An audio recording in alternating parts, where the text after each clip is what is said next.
trying for quite some time to visit all the municipal councils.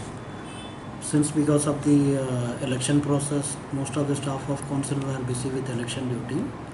So now since that polling is over, I thought I'll use this opportunity to visit all the council and get first-hand information about the issues which is being faced by the council, and also to review what are the various projects and works which are being implemented by all these councils. That is the purpose of this. And in fact, I had a healthy discussion with the chairperson also. So I am hopeful that serious action would be initiated by the council to recover all the pending arrears, and whatever support that is required from the side of DMA, that we are more than willing to offer it. There are legal provisions available. If it is non-payment of that rental charges which is payable to the municipality, then they can issue eviction notice and evict them also. That power is also with the council.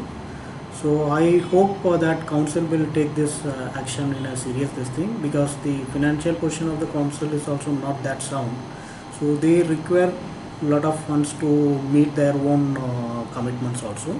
To that extent, it is important that the council make use of this opportunity to recover all the pending arrears by using all the means available with them.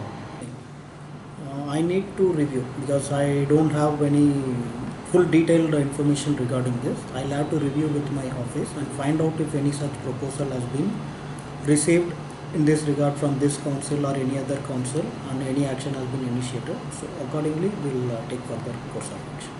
But not much progress has been made. So I told them to personally meet the council and at least get direction issued in favor of the council, so that at least 50% or something part of the arrear which is due to the council can be deposited pending the disposal of the case. So I suppose they will follow it up. Yes.